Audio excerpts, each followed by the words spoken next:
Greetings and welcome to Centenary United Methodist Church, to our Good Friday service, where we're going to be focused on the Stations of the Cross. For those who are not familiar with the Stations of the Cross, they are a 14-step devotion that commemorates Jesus Christ's last days on earth.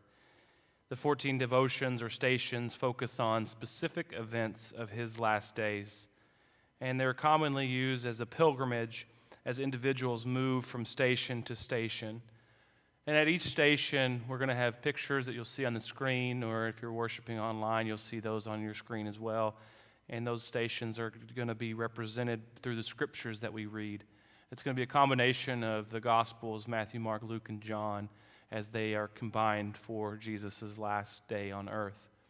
At the conclusion of the service, for those who are in the building, we're going to invite you to leave in silence. We invite you to be reflective as we meditate on what this day means for us.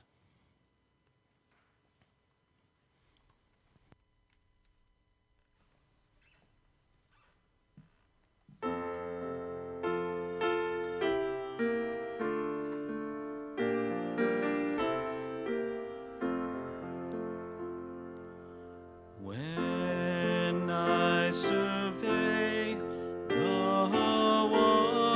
wondrous cross on which the Prince of Glory died, my richest gain I count but loss, and pour contempt on all my pride.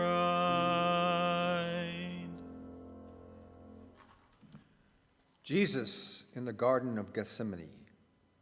Then Jesus came with them to a place called Gethsemane, and he said to his disciples, "Sit here while I go over there and pray."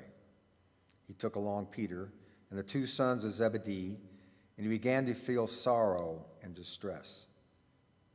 Then he said to them, "My soul is sorrowful even to death. Remain here and keep watch with me." He advanced a little and fell prostrate in prayer, saying, "My Father, if it is possible, let this cup pass from me, yet not as I will, but as you will." When he returned to his disciples, he found them asleep. He said to Peter, "So you could not keep watch with me for 1 hour? Watch and pray that you may not undergo the test. The spirit is willing, but the flesh is weak." Jesus is betrayed by Judas and arrested. While Jesus was still speaking, Judas, one of the 12, arrived accompanied by a crowd with swords and clubs, who had come from the chief priests, the scribes, and the elders. His betrayer had arranged a signal with them, saying, "The man I shall kiss is the one. Arrest him and lead him away securely." He came and immediately went over to him and said, "Rabbi," and he kissed him. At this they laid hands on him and arrested him.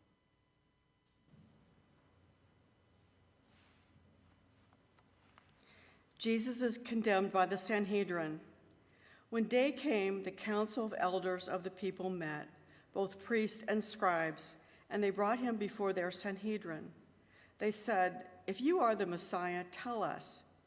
But he replied to them, "If I tell you, you will not believe, and if I question, you will not respond. But from this time on, the Son of Man will be seated at the right hand of the power of God." They all asked, "Are you then the Son of God?" He replied to them, "You say that I am." Then they said, "What further need have we for testimony? We have heard it from his own mouth." Jesus is denied by Peter. Now Peter was sitting outside in the courtyard. One of the maids came over to him and said, "You too were with Jesus, the Galilean." But Peter denied in front of everyone, saying, "I do not know what you are talking about." As he went out to the gate, another girl saw him and said to those who were there, "This man was with Jesus the Nazarene." Again, he denied it with an oath. "I do not know the man." A little later, the bystanders came over and said to Peter, "Surely you too are one of them. Even your speech gives you away." And that he began to curse and to swear, "I do not know the man." And immediately a cock crowed. Then Peter remembered the word that Jesus had spoken, "Before the cock crows, you will deny me 3 times." He went out and began to weep bitterly.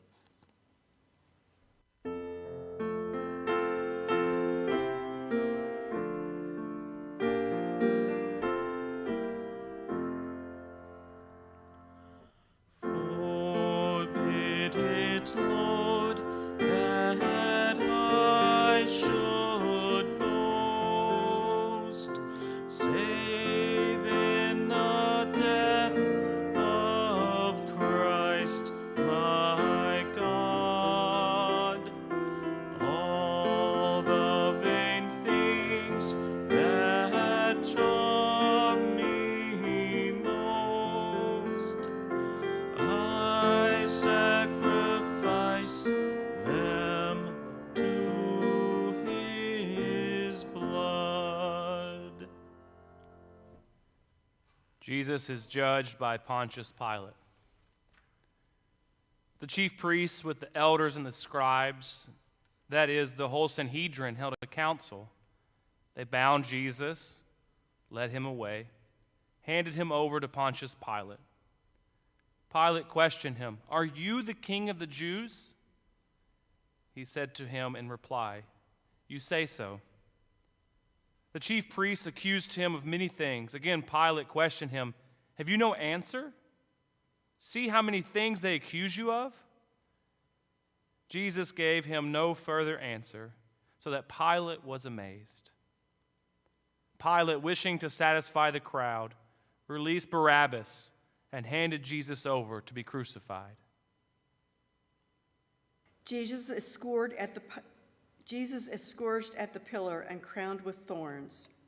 Then Pilate took Jesus and had him scourged, and the soldiers wove a crown of thorns and placed it on his head, and clothed him in a purple cloak. And they came to him and said, "Hail, King of the Jews!" And they struck him repeatedly.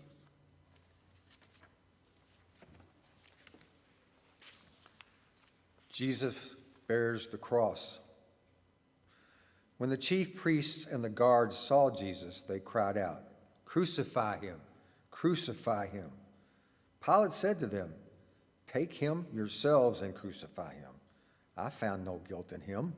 They cried out, "Take him away! Take him away! Crucify him!" Pilate said to them, "Shall I crucify your king?" The chief priests answered, "We have no king but Caesar." Then he handed him over to them to be crucified. So they took Jesus, and carrying the cross himself, he went out to what is called the place of the skull, in Hebrew, Golgotha. Jesus is helped by Simon Cyrenian to carry the cross. They pressed into service a passerby, Simon, who was coming in from the country, the father of Alexander and Rufus, to carry his cross.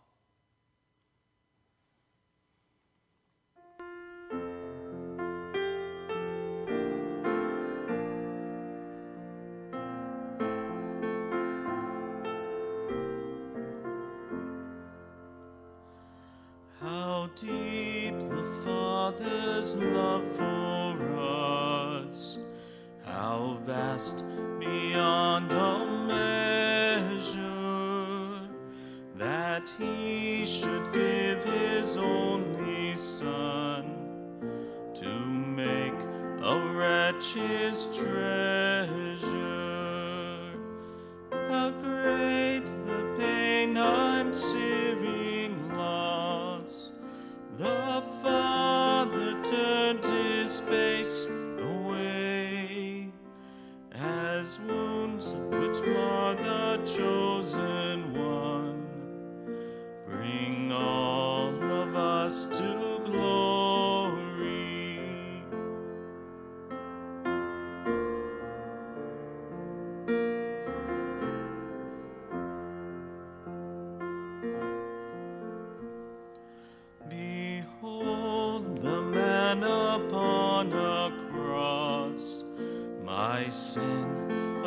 on his shoulders. Ashamed, I hear my mocking voice call out among the scoffers. It was my sin that held him there until it was accomplished. His dying breath has brought me life.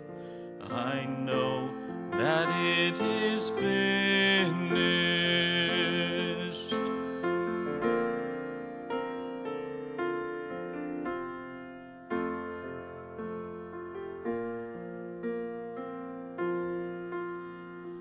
I will not boast in anything, no gifts, no powers, no wisdom, but I will boast in Jesus Christ, his death and resurrection. Why should I gain from his reward? I cannot give an answer, but this I know with all my heart: his wounds have paid my ransom.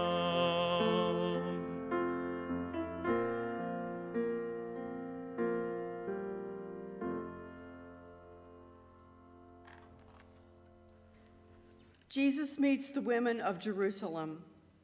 A large crowd of people followed Jesus, including many women who mourned and lamented him. Jesus turned to them and said, "Daughters of Jerusalem, do not weep for me. Weep instead for yourselves and for your children, for indeed the days are coming when people will say, 'Blessed are the barren, the wombs that never bore, and the breasts that never nursed.'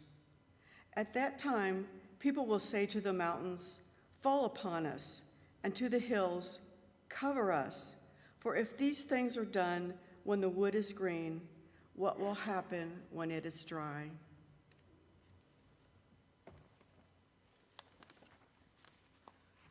Jesus is crucified. When they came to the place called the Skull, they crucified him and the criminals there, one on his right, the other on his left. Then Jesus said, "Father, forgive them. They know not what they do."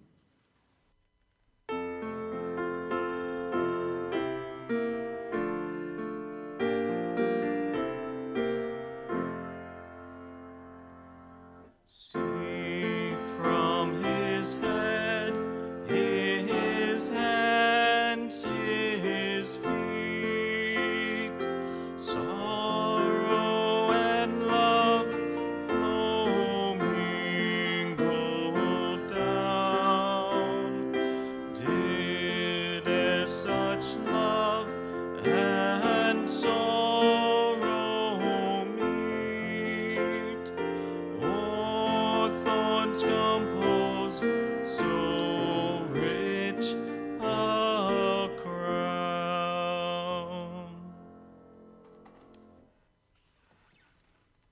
Jesus promises his kingdom to the repentant thief.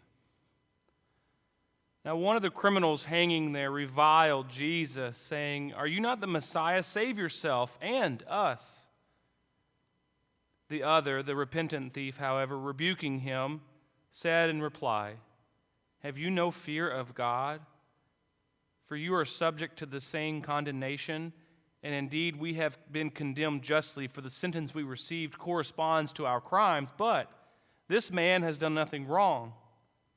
Then he said, "Jesus, remember me when you come into your kingdom." Jesus replied to him, "I say to you, today you will be with me in paradise."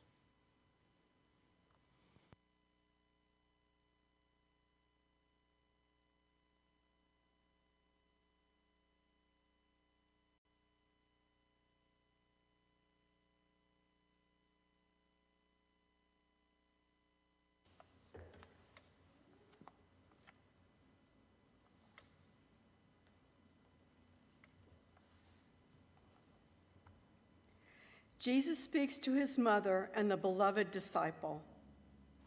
Standing by the cross of Jesus were his mother Mary and his mother's sister, Mary, the wife of Clopas, and Mary of Magdala. When Jesus saw his mother and the beloved disciple, he said to his mother, "Woman, behold your son." Then he said to the disciple, "Behold your mother." And from that hour, the disciple took her into his home.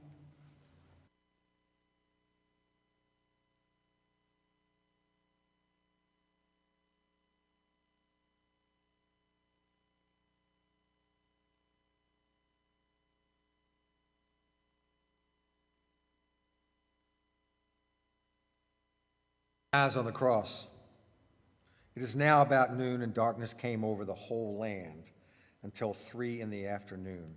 because of the eclipse of the sun. Then the veil of the temple was torn down the middle.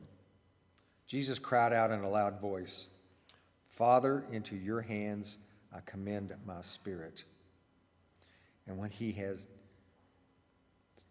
said this, he breathed his last.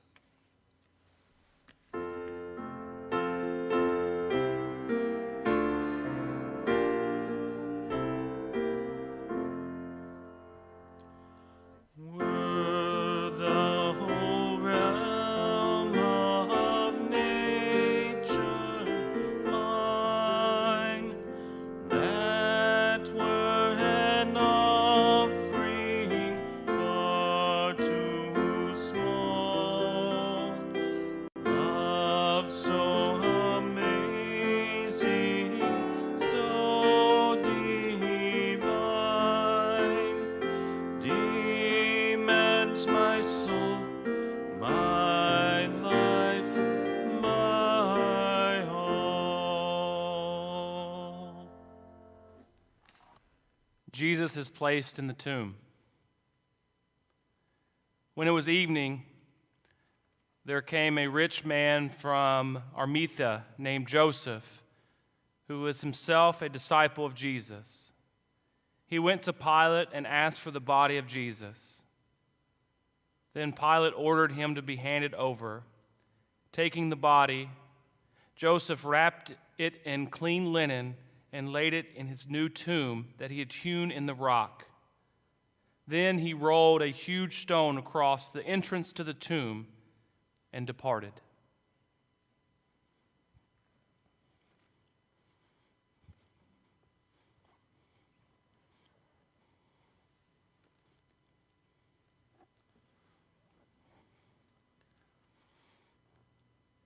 It is finished.